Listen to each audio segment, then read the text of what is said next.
2016. Madame, Monsieur, bonjour. 10 tonnes de produits hydrauliques saisis par les marins commandos dans la nuit du vendredi au samedi dernier. Le groupe de contrebandiers a été mis en déroute grâce à une opération dite Opération Mirador. C'est une opération à l'initiative de la Marine nationale. On en parle avec Abou Sanogo. La Marine nationale poursuit sa lutte contre les trafics, menaces et opérations de vandalisme sur le plan d'eau lagunaire.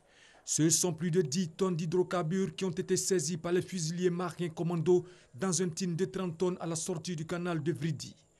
Les pirates contrebandiers s'apprêtaient à écouler leurs produits sur le marché ivoirien. Moment choisi pour opérer 0h30, c'est-à-dire au moment où se déroulait la cérémonie de feu d'artifice. Mais grande a été leur surprise de constater la présence des fusiliers commandos marins en patrouille sur la façade maritime. Néanmoins, ils réussiront à prendre la fuite, mais sans leur cargaison qui sera escortée jusqu'à la base navale de Lokodjoro. Selon le contre-amiral Diakari Diakonate, commandant la marine nationale, ces hommes sont mieux équipés pour faire face à ce genre de trafic et de pillage des ressources ivoiriennes. L'écoulement de ce produit a d'énormes conséquences sur l'environnement. Les hydrocarbures sont nocifs pour les écosystèmes et ils tuent les mammifères marins, les poissons et la flore. Et je vous fais à présent écho de la célébration de la Saint-Sylvestre à Tout-le-Pleu, c'est dans l'ouest de la Côte d'Ivoire. La ministre de la Solidarité, de la Famille, de la Femme et de l'Enfant, Anne Ouloto, y était. Retour sur les temps forts donc, de cette cérémonie avec Eve Boué. Tout-le-Pleu, jour de la Saint-Sylvestre, il est 22h passé. Pour marquer le passage de 2015 à 2016, certains privilégient les lieux de prière. Nous sommes à la paroisse Saint-Inquisiteur de Tout-le-Pleu. Chants, louanges et adorations, on remercie Dieu pour les bienfaits reçus en 2015 et on lui confie l'année à venir. Les premiers vœux sont pour la paix en Côte d'Ivoire. Je veux vraiment la paix en Côte d'Ivoire et pour Tout-le-Pleu aussi. Que mes frères et sœurs comprennent que sans la paix, nous ne pouvons pas avancer. À l'église, mais aussi dans les lieux d'ambiance, le vœu cher à tous demeure la paix dans le pays. La paix en Côte d'Ivoire, la paix à Tout-le-Pleu. La cité ayant tant souffert des années de crise, la ministre Anne-Désirée Ouloto, fille de Tout-le-Pleu, offre une réception au cadre de la région, une tradition initiée depuis peu pour célébrer la cohésion sociale. Ambiance bon enfant dans une coloration musicale assurée par l'artiste Claude Remy et les Super Wassiato. Je voudrais souhaiter une très bonne année 2016 à toutes les populations de Tout-le-Pleu. Bonne année aux chefs de canton et à tous nos papas, les chefs. Et effectivement, l'année est bonne pour Guidi Alain Jérôme, chef de canton central de Tout-le-Pleu. Désormais, il n'aura plus de problème de déplacement. Il reçoit une voiture neuve de type 4x4 offerte par la ministre Anne-Désirée Ouloto. Voilà, reportage signé Eve Boué. À Divo, dans la région du Lodjibois, les leaders religieux s'engagent dans la recherche de la cohésion sociale à travers un forum qu'ils viennent donc de mettre en place. Ils contribuent au règlement des conflits, ce en collaborant étroitement avec les chefs coutumiers. Une belle collaboration en tout cas qui s'est concrétisée le week-end dernier lors de l'ouverture de la mosquée du village Dragom. On en parle avec Mamadou Kouassi.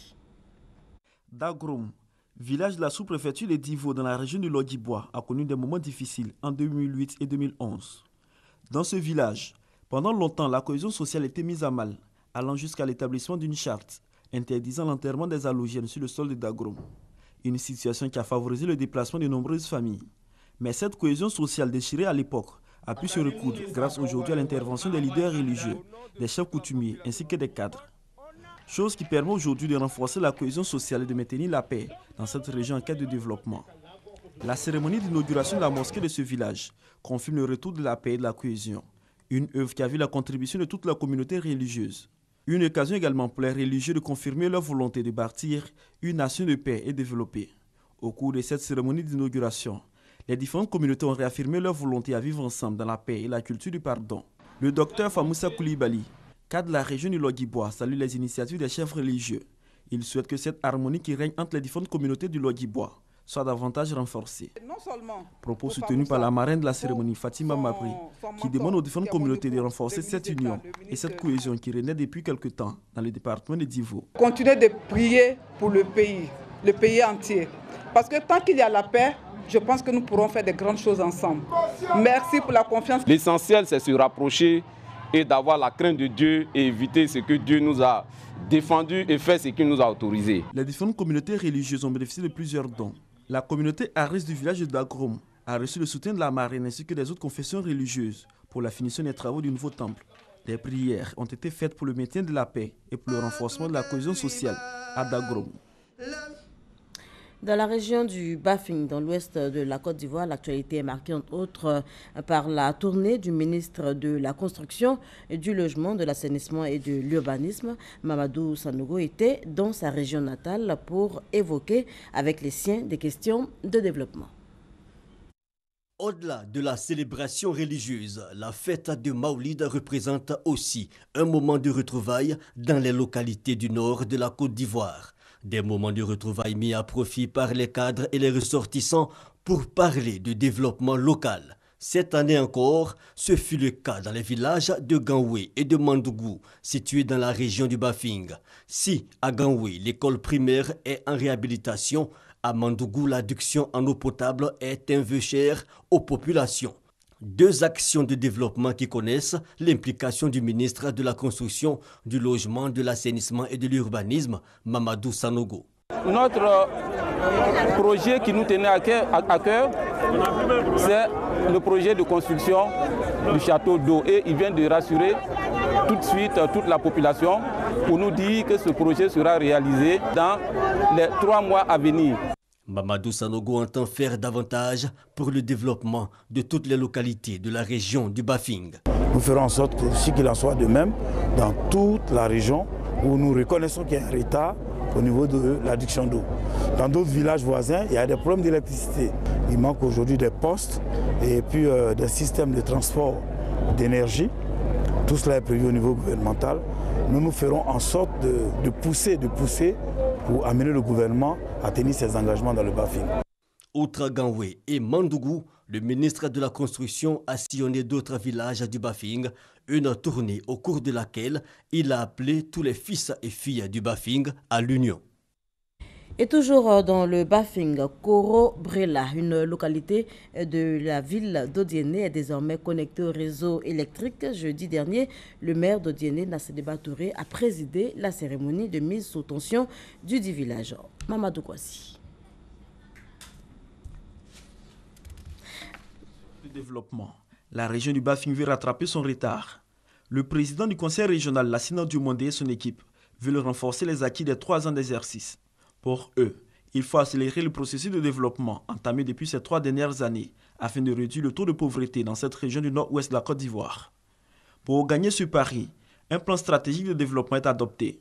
C'est un plan qui prend en compte tous les besoins de la région. Il s'agira de faire l'état des lieux des activités économiques, des activités agricoles, élevage, de commerce, de transport, etc.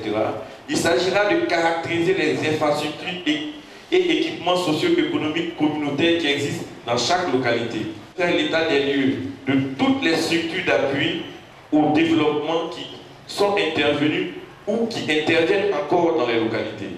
La région du Bafing, grande zone de production agricole, fait de ce domaine un axe majeur de sa nouvelle politique de développement. Pour Lassina Diomandé, ce projet permettra aux populations du Bafing de disposer de moyens matériels, techniques et financiers afin d'améliorer leur production. Ce plan stratégique de développement que nous allons prendre comme boussole d'orientation de nos activités, de nos projets. Je crois que ces choses faites aujourd'hui.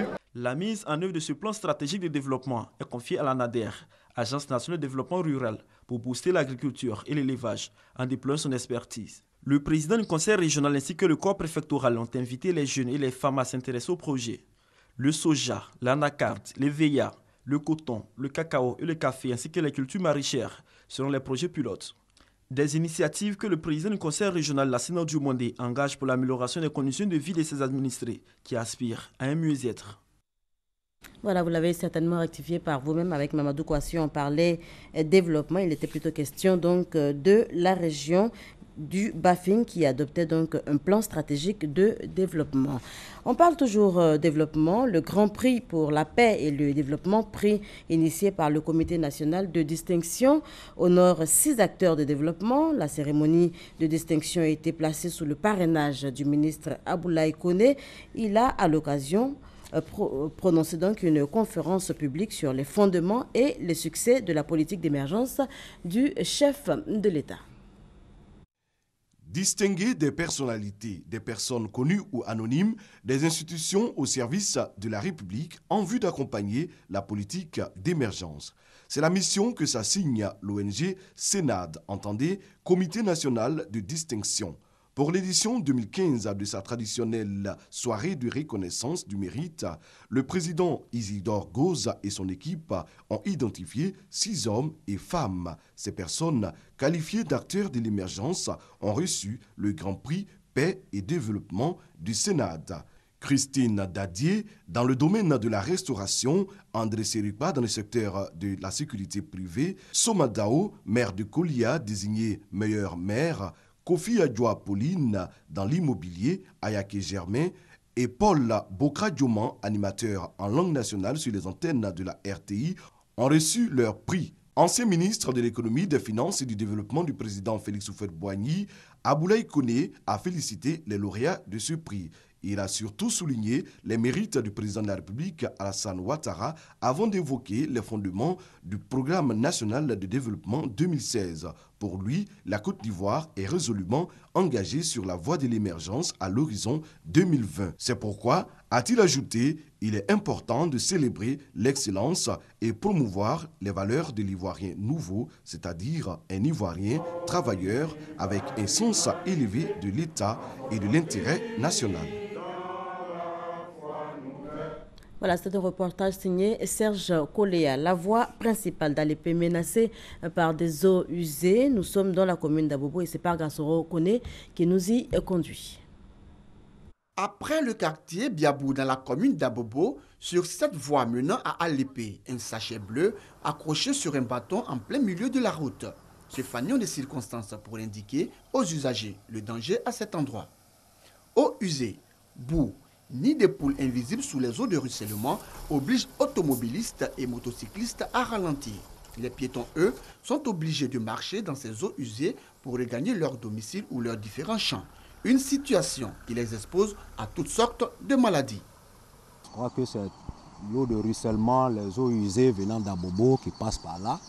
Donc franchement, ce n'est pas bien pour la santé des piétons. La route là, vraiment, elle est trop gâtée. Le mois passé, quand j'ai passé, il y avait un accident. Donc on a fait près d'1 heure de temps ici. C'est un calvaire parce que ça fait plusieurs reprises. Quand tu arrives ici, il y a des jeunes volontaires où tu leur donnes 1500, ils soulèvent la moto pour traverser. Un peu plus loin, juste après le corridor d'Alépé, un autre sachet, cette fois de couleur orange sur un bâton, pour exhorter les usagers à la prudence. Là, le bitume situé à environ 20 mètres d'un pont commence à s'affaisser. C'est tombé, c'est bien tombé là. Mais chaque fois qu'on arrive, on contourne et puis on passe. Il y a des voitures qui tombent dans le trou, ça tue les gens. Donc si l'État ne passe pas à ça, là, ça ne nous arrange pas. Approchés, les responsables de l'AGEROUTE, agence de gestion de la route, rassurent. L'étude est faite, une entreprise est désignée pour déjà démarrer les travaux. Le ministère est impliqué et donc avec son appui effectivement, l'entreprise, nous sommes en phase d'urgence, l'entreprise est désignée et elle va se mettre très prochainement en place pour démarrer les travaux. Pour l'heure, automobilistes, motocyclistes, piétons continuent d'emprunter et de traverser cette voie internationale dégradée. Et cette information, avant de nous quitter, l'Arabie Saoudite annonce la rupture de ses relations diplomatiques avec l'Iran, décision qui survient au lendemain de l'incendie de son ambassade à Téhéran. À l'origine de ces tensions, l'exécution par Riyad d'un dignitaire chiite. Voilà qui met fin à ce journal. Merci de nous avoir suivis. Je vous souhaite de passer une excellente journée.